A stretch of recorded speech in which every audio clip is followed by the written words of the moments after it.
नमस्कार दोस्तों, मैं स्काई क्लासेज के माध्यम से आज आप सबके बीच फिर एक नई वीडियो के साथ प्रस्तुत हूँ और हमें आशा में पूर्ण विश्वास है कि आप सबको ये वीडियो पसंद आएगा।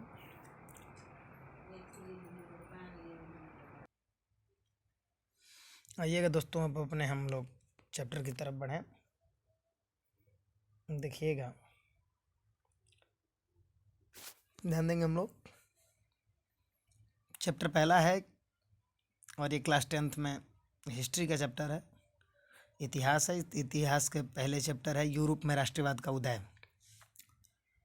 बातों पर विशेष ध्यान रखेंगे और देखिएगा महत्वपूर्ण घटनाएं तथ्य के साथ बताया जाएगा। देखिए तथ्य जो दे रखे हैं इनको देखिएगा आप लोग ध्यानपूर्वक। 18वीं सदी में कई देश जैसे जर्मनी, इटली तथा स्विट्जरलैंड आदि उस रूप में नहीं थे जैसा कि आज हम इन्हें देखते हैं। ये छोटे छोटे राज्यों में विभाजित थे। इनका अपना एक स्वतंत्र शासक था। इसके बाद दूसरे नंबर पॉइंट है कि 1789 की फ्रांस की क्रांति। देखिएगा, आपसे पूछेगा कि फ्रांस की क्रांति कब हुई थी, तो 1789 में। याद रखेंगे मित्र, फ्रांस की क्रांति 1789 में हुई थी। आइएगा, इसके बाद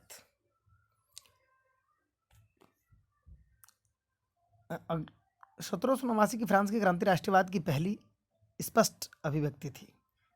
इसने फ्रांस में राजतंत्र समाप्त कर प्रभुसत्ता फ्रांसीसी नागरिकों को सौंपी। इस क्रांति से पहले फ्रांस एक ऐसा राज्य था जिससे के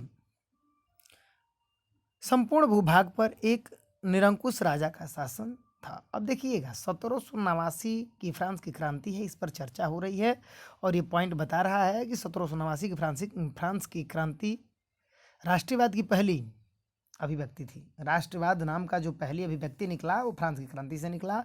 और कब? 1789 में।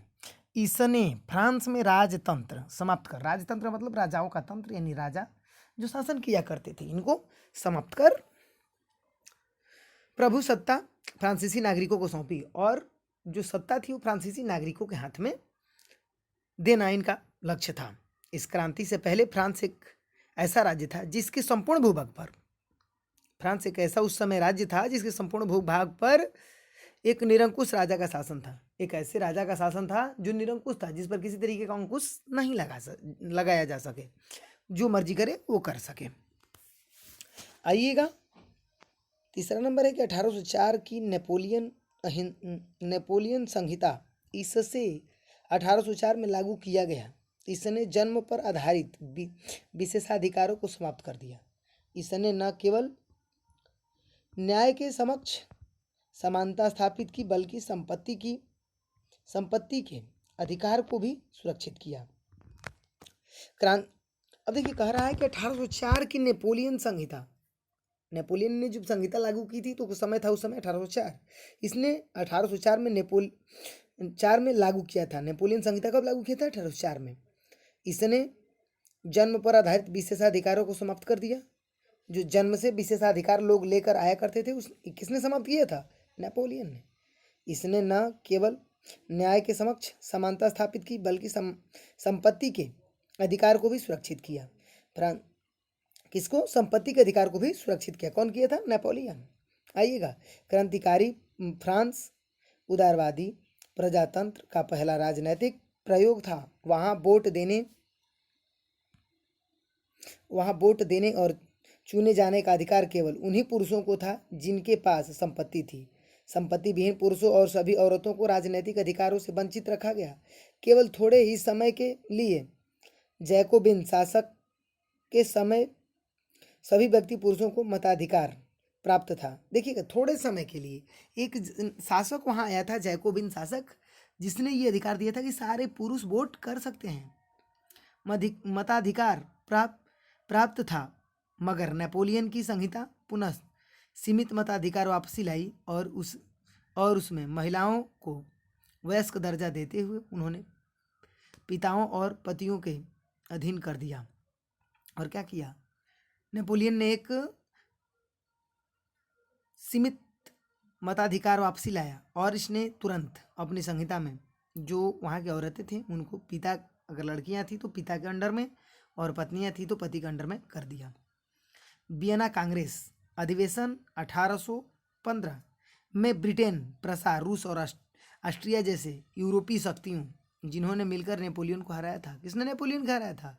ब्रिटेन, प्रसार, रूस और ऑस्ट्रिया जैसे यूरोप की शक्तियों ने हराया था। कब? 1815 में। के प्रतिनिधित्व यूरोप के लिए एक समझौता तैयार करने के लिए वियना में इकट्ठा हुए। कहाँ पर? वियना में, जिसकी अध्यक्षता ऑस्ट्रिया के चांसलर डीकू मैटरनिख ने की। डायूक मैटरनिख ने किया था। किसने किया था? डायूक मैटरनिख ने। याद रखेंगे कि वियना जो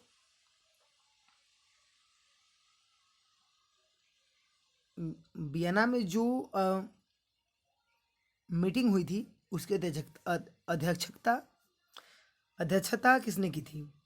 तो डायूक मैटरनिख ने किया था। ये बात ध्यान में रखेंगे।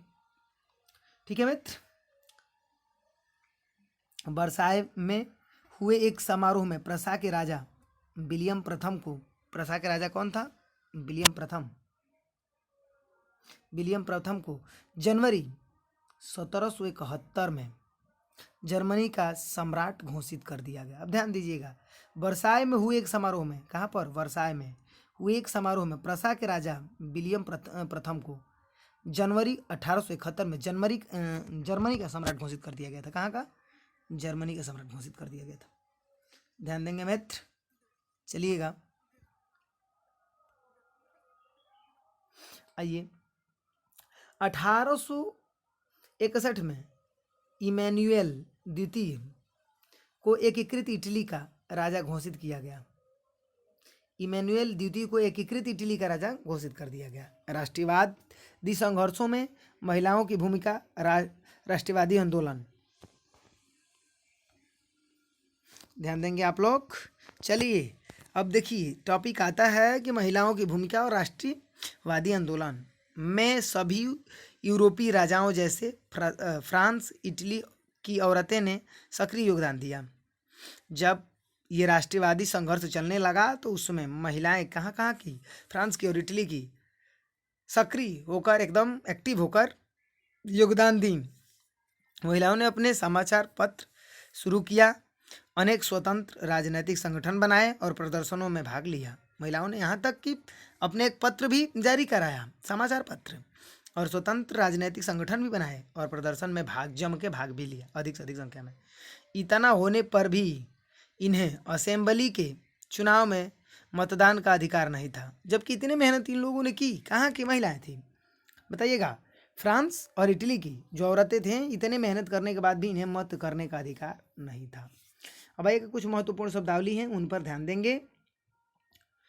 यहीं से क्वेश्चन बनेंगे, इससे बाहर नहीं बनेंगे। आप लोग कृपया इस वीडियो को एक बार नहीं बार बार देखें। कुलिनबर्ग, ये कुलिनबर्ग क्या था? ये जर्मनी में मालिक व यूरोपीय महाद्वीप का सबसे माने बड़ी शक्तिशाली वर्ग था, सबसे बड़ा शक्तिशाली वर्ग था। निरंकुशवाद, एक ऐसी सरकार या शासन व्यवस्था जिसकी सत्ता पर किसी प्रकार का कोई अंकुश नहीं होता हो। उदारवाद यानी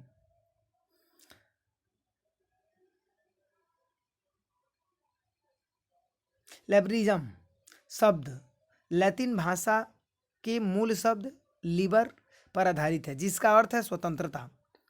नए मध्य वर्ग के लिए उदारवाद का अभिप्राय था व्यक्ति के लिए आज़ादी का कानून के समक्ष समानता। उदारवाद का मतलब कि सबको एक समान, सारे व्यक्तियों को एक समान की व्यवस्थाएं दी जाए, सबको, पूरे देश के नागरिक को एक समान समझा जाए। जनमत संग्रह, जनमत संग्रह क्या है मित्र? देखिएगा, एक प्रत्यक्ष मतदान जिसके द्वारा एक क्षेत्र की सारी जनता से किसी प्रस्ताव को स्वीकार या अस्वीकार करने के लिए पूछा जाता है। जनमत संग्रह का मतलब वोट करना, सीधा सीधा। अब हम ये देखते हैं कि जनमत संग्रह यानी जनता अपने मत का संग्रह करे, इकट्ठा करे। जनमत का मतलब जनता का मत और संग्रह का मतलब इकट्ठा करना। तो ऐसा मत जो जनता के द्वारा इकट्ठा किया जाता हो और ये देखा जाए कि किस मतलब जो सरकार के लिए प्रतिनिधित्व करने को तैयार हैं, उन्हें जनता स्वीकार करती है या नहीं करती है। रूढ़िवादी एक ऐसी राजनीतिक दर्शन जो परंपरा स्थापित संस्थाओं, पौराणिक परंपराओं और रिवाजों पर बल देता हो। कहता है कि रूढ़िवाद का मतलब ये है कि जो चला रहा है पहले समय से और उसे बनाए रखना और आज भी संचालित करते रहना। एक ऐसी राजनीतिक दर्शन जो परंपरा को बचाए रखे, स्थापित संस्थाओं जो पहले से स्थापित संस्थाएं हैं उन्हें भी पौराणिक जो पहले से पौराणिक काल से जो कार्य हो रहे हैं उनको, परंपराओं को और रिवाजों पर बल देना कि इन सबको चलाते रहना, इनको मिटाना या हटाना नहीं है। आइएगा, रूमानीवाद एक ऐसा सांस्कृतिक आंदोलन जो एक खास तरह की राष्ट्रीय भावना का विकास करना चाहता था, रूमानवादी कहलाता था। एक ऐसा सांस्कृतिक आंदोलन जो एक खास तरह की राष्ट्रीय भावना का विकास करना चाहता था। नारीवाद यानी स्त्री पुरुष को सामाजिक, आर्थिक एवं राजनीतिक समानता की सोच के आधार पर महिलाओं के अधिकारों और हितों का बोध नारीवाद है। नारीवाद क्या है कि स्त्रियों और पुरुषों को सामाजिक, आर्थिक, राजनीतिक समानता की सोच के आधार पर महिलाओं के अधिकारों और हितों का बोध नारीवाद है। जूकर्स प्रसा की एक सामाजिक श्रेणी का नाम जिसमें बड़े बड़े जमींदार शामिल थे, उसे जूकर्स कहा जाता था। और अगला पॉइंट है कि जालवेराइन यह एक जर्मन शुल्क संघ था जिसमें अधिकांश जर्मन राज्य शामिल थे। यहाँ संघ 1834 में प्रसा की पहल पर स्थापित हुआ था, जिसमें इसमें विभिन्न राज्यों के बीच शुल्क अवरोधों को समाप्त कर दिया गया और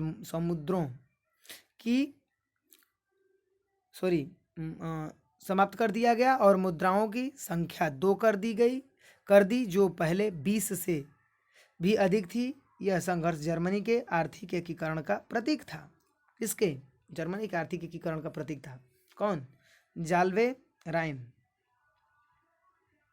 आइएगा, कुछ महत्वपूर्ण व्यक्ति हैं, इनके बारे में जानेंगे। जिप्सेन मैथेस्नी, ये कौन था? इटली का एक महान क्रांतिकारी जिसने यंग इटली नामक आंदोलन चलाया था। यंग इटली नामक आंदोलन किसने चलाया था? जिप्सेन मैथेस्नी ने, जिसके फलस्वरूप इटली में एकीकरण की भावना को बल मिला था।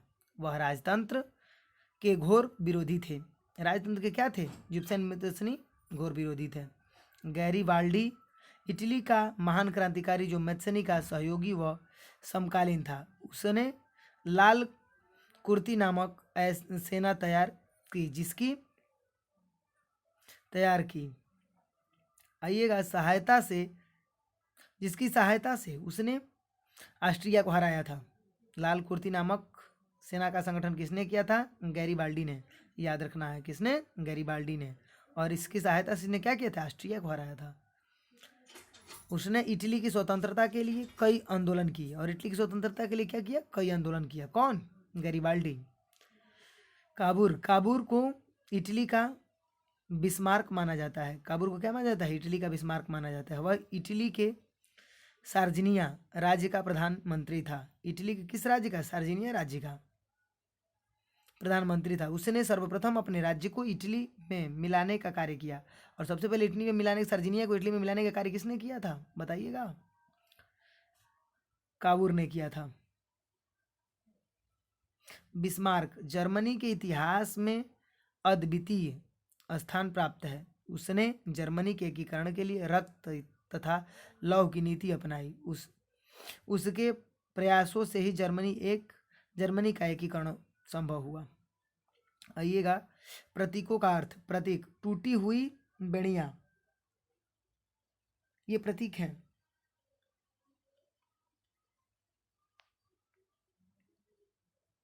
अब देखिएगा, टूटी हुई बेड़ियां का अर्थ होता है आज़ादी मिलना।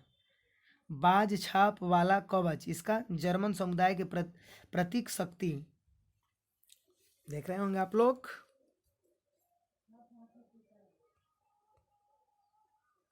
टूटी हुई बेड़ियां का संबंध आज़ादी मिलना होता है। बाज छाप वाला कवच का मतलब जर्मन समुदाय के प्रतीक शक्ति है। इसके बाद है बलूतपतियों का मुकुट, देखिएगा इसका मतलब वीरता होता है। और तलवार, मुकाबले की तैयारी।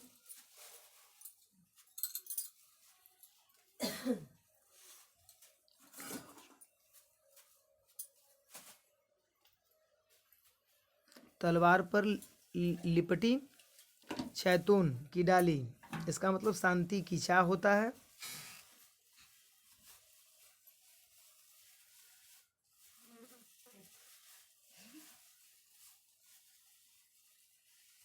आइएगा, काला, लाल और सुनहरा, इसका अर्थ होता है 1848 में उदारवादी राष्ट्रवादियों का झंडा, जिससे जर्मन राज्यों के डैक्यूस ने प्रतिबंधित कर दिया था। और उगते सूर्य की किरणें, एक नए युग की सूत्रपात, तिरंगा, ये सब बातें हैं। और इसे आप लोग मिला दें ताकि समझ सकें। ठीक है बंधु, यहाँ पर ये वीडियो समाप्त होता है। और आशा नानपूर्ण विश्वास है कि अगर वीडियो पसंद आए तो लाइक करें, सब्सक्राइब करें और अधिक से अधिक लोगों में शेयर करें। धन्यवाद।